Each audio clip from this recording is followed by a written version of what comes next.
Welcome back to Lent in Plain Sight. Today we're going to focus on oil for our fifth session of this series. We're going to talk about what it means to act compassionately towards others and overcoming those anxieties to step out and help.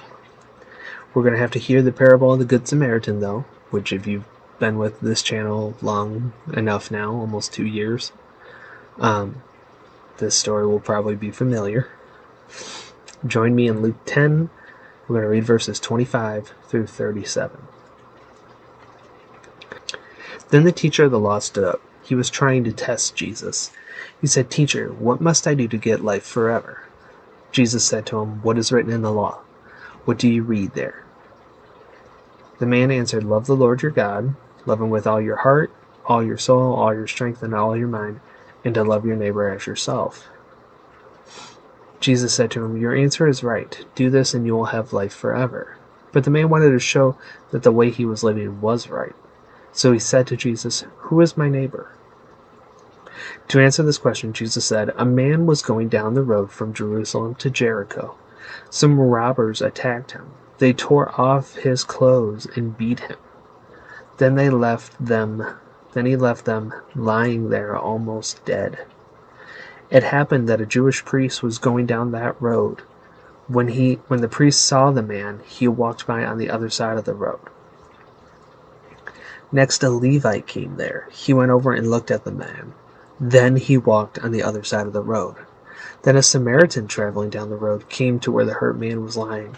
He saw the man and felt very sorry for them.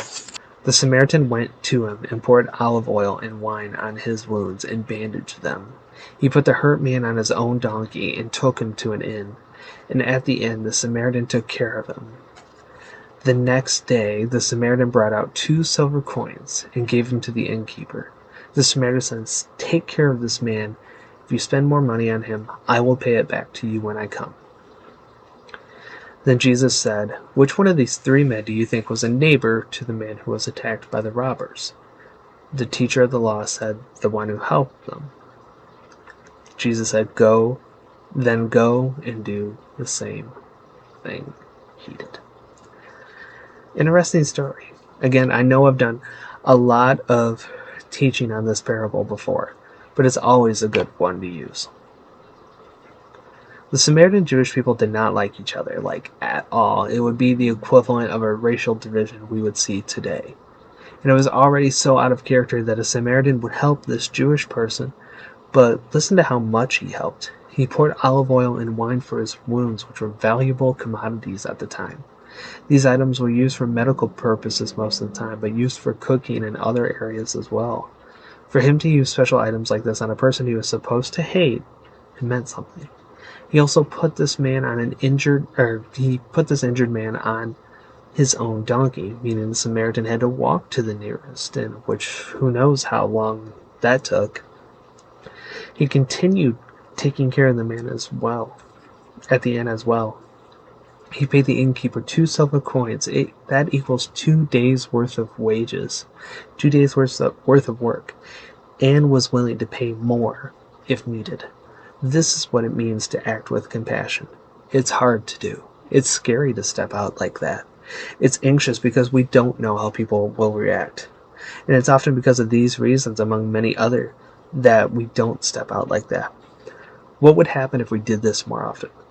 What would happen if we paid for someone's meal without any prompting? What would happen if we hold the door open for someone whose hands are full or may not be able to open the door easily? What happens if we acted compassionately to any and all people we come into contact with? Well, we fulfill what Jesus asks of us. We love God by acting like He does and honoring Him. We love others by taking care of others. Amen. Alright, it's time for our Helping Hands craft today. You're going to need the following supplies: construction paper, yarn, crayons, pencils, scissors, and a hole punch. First, what I want you to do is trace out four handprints and cut them out on your construction paper. So I have already done this. Next, I want you to think about someone you would help out this week. And then draw or write that down on those hands. So I've already done that too, as you can tell. Then layer them together. And then what you're going to do is punch a hole in the wrists, or where it would connect in the wrists, so right here.